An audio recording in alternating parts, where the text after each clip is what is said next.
Welcome to the Talk Lads podcast. Today we're discussing the unsolved murder of 3 young girls aged between 8 and 10 known as the Girl Scout murders. On the morning of June 13th, 1977, the bodies of 3 young girls were found at Camp Scott. The post-mortem showed that they had been raped, bludgeoned and strangled. It starts the night before. The first night of camp at around 7 p.m, a thunderstorm hit, and the girls are huddled up in their tent. Among them were Laurie Lee Farmer, age 8, Doris Denise Milner, age 10, and Michelle Heather Gus, age 9. The 3 girls were residents of Broken Arrow, Oklahoma, a suburb in Tulsa.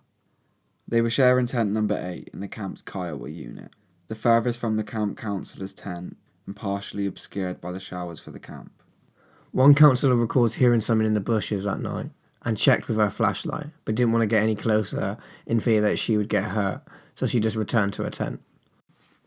Which really, if you think about it, is pretty wrong, because it is her job to be there to check this shit and to protect the children. Yeah, that's right, but don't forget, these counsellors were like aged 16 to 18, like some of them reaching maybe 20. Imagine that, the most senior person on site, a 20-year-old. Yeah, still a teenager. Yeah, do you know what? They're still kids. Yeah. They hear a noise in the bush, they're just as scared, they run off. Everything's going to be fine because that's what they've been taught. That there just sort of shows that they should have had older people. They shouldn't have been 16 to 18, should have maybe been 18 to 20. Yeah, or even if you had that one mature camper on site, you know, one grown man or one grown woman that was there to oversee it all, rather than leaving it to youngsters. They was the main counsellor. You know, to me it's quite strange. They should have checked, but at the same time, you know, if I was in that position, I was a young girl. You're not gonna. Oh, you fuck. You can understand why she would be scared and think you're in a movie and be like, oh shit, he's a murderer, or there's an animal Laura over Croft there. ting, I'll shoot you up. No. Not gonna happen. Man. No, you're going back to your tent, Exactly. sticking your head in the sand, like fuck that. At 6 a.m. that morning, a camp counsellor on her way to the showers found one of the girls' bodies in a sleeping bag in the forest. The other 2 bodies were soon found, and all 3 girls had been murdered. Their bodies had been left on a trail leading to the showers, around 150 yards from their tent. They also found a torch. So if her body was left on a trail, whether she was taken there before she died or not, how did people not hear this rustling and hear this commotion? It's also, it's not even just that now you think about it. It's kind of like, why would you leave them on the trail? Yeah. Surely there was somewhere a little bit like in by the trees or whatnot. Did they? I suppose without seeing the campsite, did they have to go that way to get him out? Or did it? But to me, it's kind of like you said, no one had the commotion. Someone had to go that path to go to the showers, so he's, I'll leave him here. First person in the morning that wakes up is going to find him. Big gamble when you could have left him at that tent. Yeah, definitely. Why move him? Adds more chance of being caught, adds more chance for DNA to be big passed gamble. over. Yeah, it's just big gamble. What if someone went to go to the shower or toilet in the middle of the night? Exactly. See you carrying his dead body or something like, exactly. Or even if she was still alive, kicking, screaming, booting. Yeah, how do you keep an 8-year-old girl? You know, how do you keep a girl that young quiet while you're dragging her around? You know, and you could even be quite strong, but still carry a dead weight. It's not easy. Nah. So it's not like you're nimble and whatnot. Yeah, no. Later testing showed that they had been bludgeoned and strangled, and Laurie and Doris had been sexually molested. Camp Scott was then evacuated and was later shut down. The weird part about these murders is that less than 2 months before, there was an on-site training session. During this session, a camp counsellor discovered that her belongings had been ransacked and her donuts had been stolen, but the box was left behind. Inside the empty donut box was a disturbing handwritten note. The writer of the note vowed to murder 3 campers, but the director of the camp training session saw the note as a prank, so he didn't take it seriously and discarded the note. So one thing I do wonder, though, is would he have looked into this before he discarded it? Or did he just straight up discard it as, this is just a prank, no one's going to kill a counsellor or camper? To me, it's like, you have to have a bit of a sick mind to just look at that and go, that's a prank. Yeah.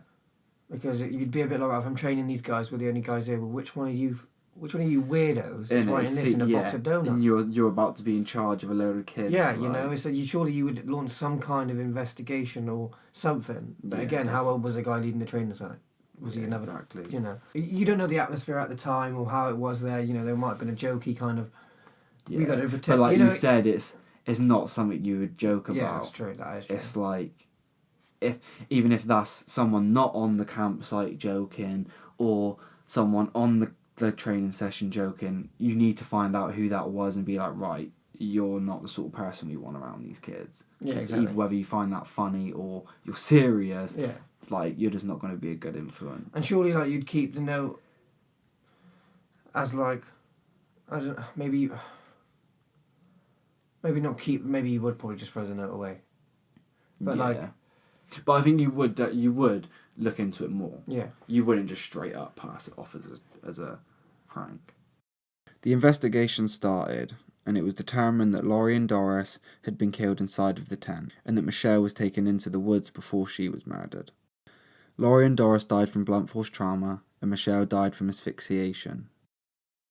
So this gets me. Blunt force trauma and asphyxiation. So there's a couple of ways these kids have died. Yeah.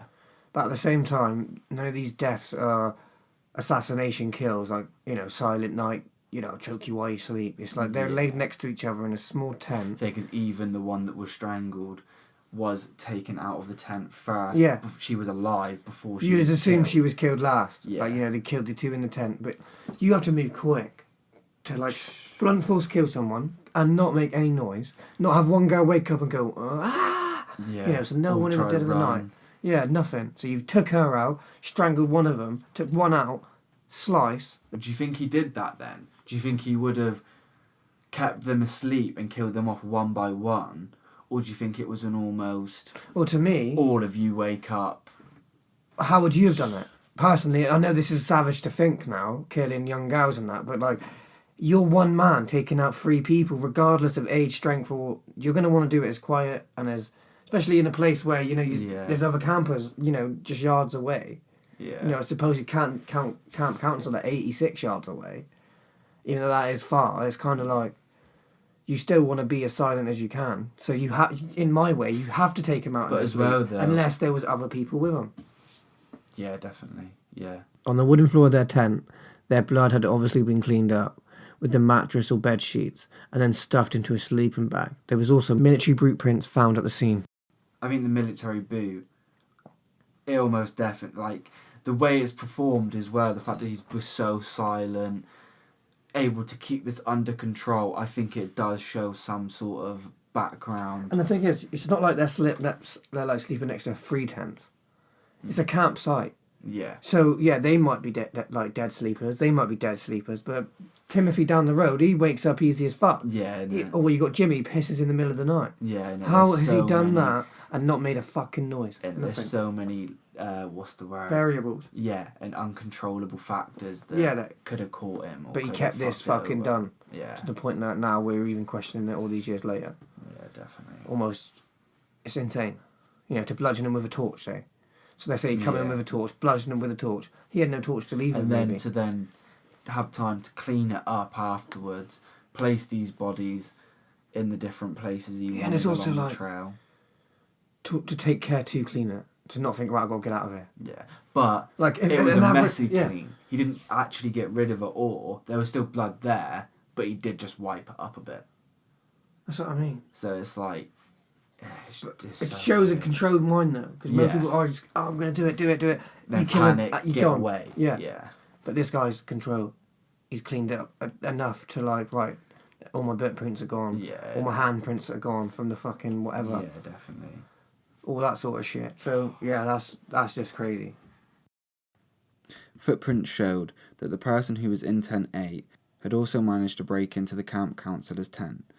They stole a purse and some eyeglasses. It was determined that they had walked through the entire camp to get to tent 8. In a cave, not far from Camp Scott, the police found some objects they thought could have been related to the murders. They found tape, eyeglasses, and a plastic bag that was similar to the one that had been wrapped around the torch found near the girl's body. There was also 2 photos of women and a newspaper that was the same edition as the piece found near their bodies. There were also 3 fingerprints found on the body, but nothing came of them. In 2002 they were retested, but they were too deteriorated to find an accurate result. In 2007, semen found on the girls could only be partially linked to one of the victims. It's unclear about how many of these girls were raped, but more than one girl was raped so far that we know. 2 girls were raped. That means two of them had to be alive at the same time, Yeah. right? Or he's, he's fucking... It's even more twisted. It's some Yeah. necrophilia. Yeah. Which, you'd assume not. You'd assume this guy wants him alive because he's sick, You'd Yeah. assume, hopes, not even hope so. It's all twisted, but you would think that, Yeah. he'd want him alive as You'd part need- more yeah. of that thrill. Yeah, so he's had to keep two girls alive. Mm. And we know as Quiet. men, you can't just smoke two loads. Oh, no. Yeah. You need at least a 5-minute rest. You know what I mean? Yeah, So it's no. like, how has this guy done it? Kept it quiet and... Kept it controlled. Yeah, to me it's very... Unless, with the military boot and that, was this guy experiencing this kind of a covert takedown. A major suspect in the case was Gene Leroy Hart. He had been at large since 1973 after escaping from the Mays County Jail. He had been convicted of kidnapping, raping 2 pregnant women, as well as 4 counts of first-degree burglary, and he was raised about a mile from Camp Scott. He was tied to the case because of the 2 photos found in the cave. They were taken by a guard in the Mays County Jail, and Gene had helped develop them. So to me, that's a bit of a leap. Yeah, you find a couple pictures in the cave. You've got a guy in your town who's a bit of a weirdo. Got previous, which is savage. And yeah, how and you've not got his fingerprints on these pictures. It's like the only thing that ties him to it is the fact that he developed them, which really... How is that provable? Yeah, it's like if you're getting someone to develop your pictures, you're not then going, yeah, you keep them. You're getting them to develop and then he's giving them back, sort of thing. And in a prison, it wouldn't have been, oh yeah, I'll give these and I'll grab them back to you in a couple of days. Yeah. The officer would have been overseeing him developing these photos, so he wouldn't have had a chance to make duplicates. Or even if he did steal some guard's wife's pictures and stole them, that doesn't make him... Yeah, but then they're almost... If it is his pictures, that would then almost tie him to the cave, which doesn't say, oh, you're the murderer, but it then puts him in that more of a position of, yeah, you're a bit more dodgy looking because you've got the glasses, you were in a close vicinity, like there's those other weird little points. To me, it just seems like a bit of a leap. Yeah, to me, it's like the fact we're tied with the military boots and obviously these pictures, it could even tie to the fact that this police guard was maybe the person that done it. Yeah, exactly. Because he's just as linkable to these photos as Gene is. Exactly, it's just a cave at the end of the day. There were also nearly 100 leads that led back to Gene. After hiding for 10 months, he was arrested at the home of a Cherokee medicine man. He was tried in March 1979, although the local police sheriff pronounced himself that he was 1000% certain that Hart was guilty. A local jury acquitted him. Another suspect was Jack Schroth, who owned a ranch less than a mile away from Camp Scott. He had claimed his house had been broken into. And when sniffer dogs led detectives to his house, they found a roll of tape and some rope that matched the items found near the girls' bodies. They also found footprints that matched the ones at the scene, several rocks, a tire tool, and a crowbar, but they could not be linked to the crime. He then became a suspect, but was ruled out by a polygraph. So they let this guy off after one polygraph, after sniffer dogs lead them to his house. Which, to me, I trust the dogs. Yeah. After listening to a lot of these murders stuff and that, dogs know their shit. That's just as good as DNA. You can't stop yourself from leaving your personal scent behind. Yeah. Like you're gonna do it, unless you wrap yourself in mud and shit, which then also would lead to a military background if you did do that.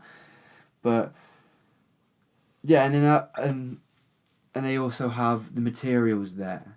They don't necessarily have everything, like they say. They don't have these glasses or these photos, but how can they not try and, like, why do they not say, oh, this could be his cave? Because he's not going to murder people and then come straight home. He's probably going to go back to this cave, get changed, discard of his clothes or drop his weapons or whatever, and then he'll go back to this thingy, back to his house. Yeah, to me it's like, even if you're just some weirdo, there's too much evidence pointing to this motherfucker to just let him off on a fucking polygraph. Yeah. Like, these cadaver dogs leaving you there. You got rope and that inside your house that looks similar. Did they find? They did, didn't they? Yeah, rope. Yeah, they found a roll of tape, some rope, and the boots that matched the footprints. And just polygraph him. Yeah. Oh, and then let him off. But then let's create this entire investigation on one guy and 2 pictures. Do you know, who then gets found basically not guilty for nothing. But you'll let this guy off. Yeah. When there's enough evidence for me to pursue that. Yeah, no. So to And me, the that's thing is fishy as well, and a weird thing, something that I would like think, something that's crazy to think about, and in a way it'd be good to see if he is to see if this Jack Schroff is the police guard that Gene fucking developed the photos for. Because if it is, then it is just as able to be his fucking camp. That would be a mad thing. That would be mad. If that is all tied in like that, then it's like the situation solved. You'd hope it wasn't that simple. Yeah. Yeah, no. But and then they missed it. To me, yeah, he probably done it anyway. So, and even if he wasn't guilty, he just deserved a bit more of an investigation into him. Definitely. You'd hope so if they can do it to that Gene, yeah, and get a like. Because that sounded like a right fucking palaver, all that. Yeah, and they like chased him, and he was hiding and all of this. But then you've got this guy who you've literally been led to, and all you do is polygraph him. It's like this. It's like this almost like make a massive theatrical show about he's on the run, let's catch him. Yeah. Big court cases, blah blah blah blah. Meanwhile, the actual guy, like you said, just slide him under the carpet. Yeah, no. You know, let's make this big facade so they all follow this and believe this. 2 of the families later sued the Magic Empire Council and its insurer for $5 million, alleging negligence. The civil trial had discussions such as knowledge of the threatening note and the fact that Tent A was 86 yards, 79 metres from the councillor's tent. In 1985, by 93 vote, jurors decided in favour of the Magic Empire. By that time, Hart was already dead, a convicted rapist and jail escapee with 305 years of his 308-year sentence left to serve. On June 4th, 1979, he collapsed and died after about an hour of lifting weights and jogging in the prison exercise yard. In 2008, authorities conducted a new DNA testing, the results of which proved inconclusive because the samples were too old. Richard Gust, the father of one of the 3 victims, went on to help the state legislation pass the Oklahoma Victims' Bill of Rights. He also helped found the Oklahoma Victims' Compensation Board. Another parent, Sherry Farmer, founded the Oklahoma chapter of Parents of Murdered Children, a support group. So this has been our episode on the Oklahoma Girl Scout murders. Let us know what you think of the style of this episode. We've tried to think a little bit different here. Let us know what you think of our theories. Let us know your theories. Do all that shit. Blah blah blah blah blah. Catch you in the next episode. Bye.